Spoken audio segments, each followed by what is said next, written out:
Welcome back to another episode of the free VST Plugins Detective, where I review, test out, and demonstrate various free VSTs. For today, we are looking at the Bref. Hopefully I'm pronouncing that correctly.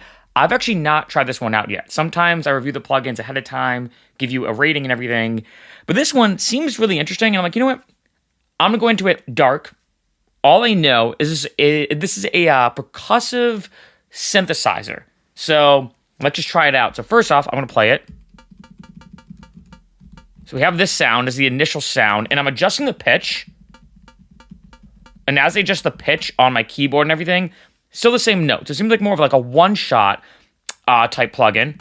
We have A and B, right? Ooh, did not expect that. Wow, okay, let me turn this down. Well, that scared me. So, I don't really know actually what's happening, because I'm just pressing A. Is it randomizing it?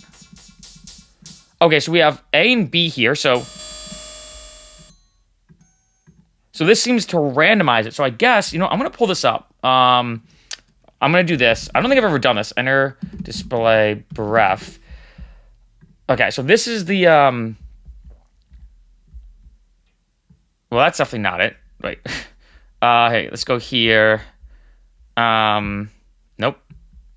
Okay, so it's a random percussion synthesizer. So this, which is really interesting, I'd be kind of curious because, so it's two percussion synthesis engines based off Hemisphere. Hopefully I'm saying that correctly, pronouncing that correctly. So every single time we press it then, it randomizes the percussion sound. So that makes more sense, and I can morph them together. So every time I press it, it gives me a random sound, but it's not based off pitch. So it's like, if I, adjust to show you here, for example, if I put in like these two notes, same pitch, right? So it doesn't really matter. It's more of like a MIDI one shot in a sense, right? So every time I press A, it's kind of cool. The weird thing is it doesn't, I guess clicking this doesn't do anything. I have the amplitude. That makes sense. And then morph, so I can go to B.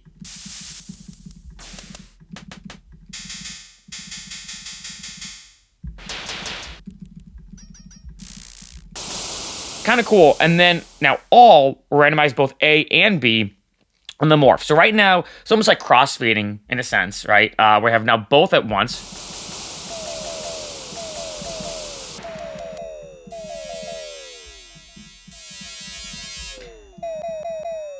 Ooh, that actually could be kind of interesting. Like, so this is something where resampling would be great. So I'm going to do this, show you a little technique that I use. I always duplicate and mute it. And so I'm just going to now do, I guess that's really all I need. No. Did it on the wrong one. Okay, so let's mute that. Always good to save it. And I'm going to freeze. And now I'm going to flatten. So now I have this one sound effect from it, because I actually like that. I feel like that could be used in like a trap song. And then what I would do is create a MIDI. I'm going to take this, right, and I'm going to drag it into MIDI. So now I'm actually using the sample. It's kind of weird. I'm freezing and flattening. I'm turning the MIDI notes into a sample, which I have right here. Now bring that sample back in to the sampler, kind of redundant wording, so then I can play it now like an instrument.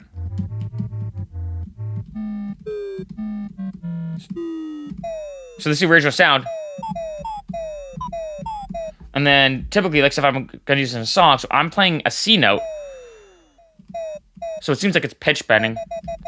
So let me use another cool technique. Accurate fast. So it seems like it's about an F. And that's what I'm getting a lot. But it's not a full F. It seems like it's in between. It's between like almost F and E.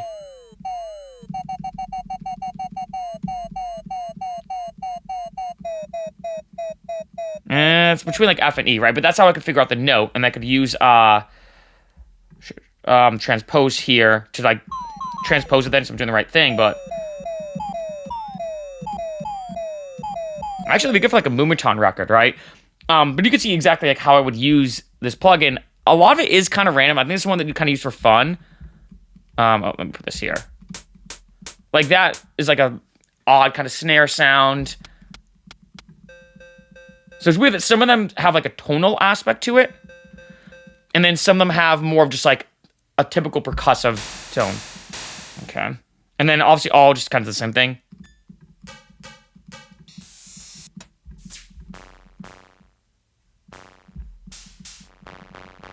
I like that. Ooh, that'd be cool for to use as like a snare. Wait. Like using it like in a song, like if I was doing some, actually, let's see how this would sound actually. Let's bring this in. This one, I use this sometimes when I'm just doing, no, right here. This is something I got from Splice. I always use this when I'm like doing like a test to see if something would work for a Moombahton song, because I love producing Moombahton. I feel like this would be interesting to do something like this. I don't know if this is gonna work, by the way.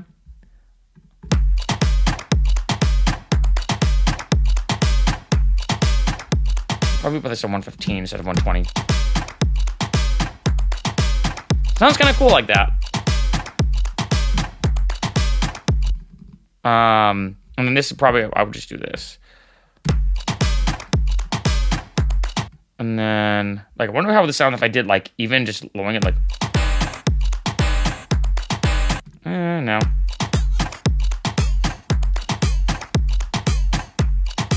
That kind of works in a weird way that I don't know how, but it just does. And now the beats...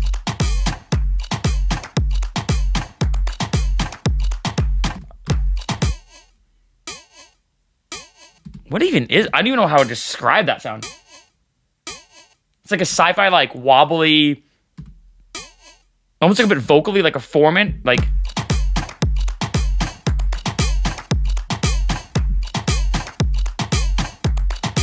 I wonder if you even added then, like, a saturator into this. By the way, I'm going to rate this one... I'll give it a dice out of 5. I don't even know how I would rate this one in terms of good or bad. Because it could go either way. Like, this is actually kind of interesting. Actually, I think this would be kind of funky. I wonder if I then added in like a techno groove as opposed to Moombahton. I'm doing this like.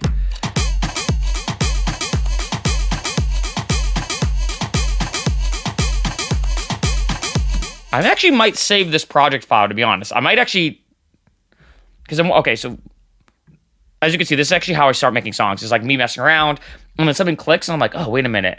And then I have a few packs that I use to, like, I call them tester packs. So this is an example, or tester samples, where I'm like, okay, could this work if I was doing a Moombahton song out of it? And this kind of, right? Like, that alone actually could be a drop in itself. Like, you know, and then I have a couple, I use the Particles one here, which is great, actually. There's a bunch of great drum beats here. Like,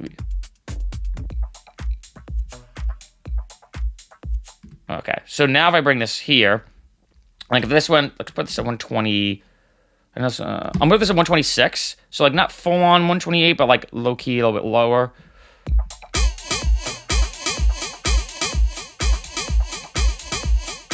But I'd want to probably do. Nah, okay, so that doesn't.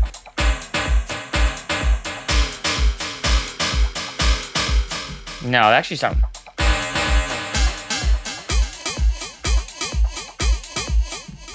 I actually thought they would hit a little bit harder, to be honest. This is a little bit loud.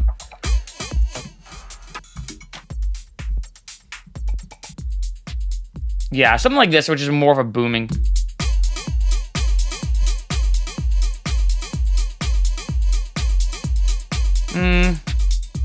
I think this worked way better. I'm bringing that back to 115. I actually might save this project file.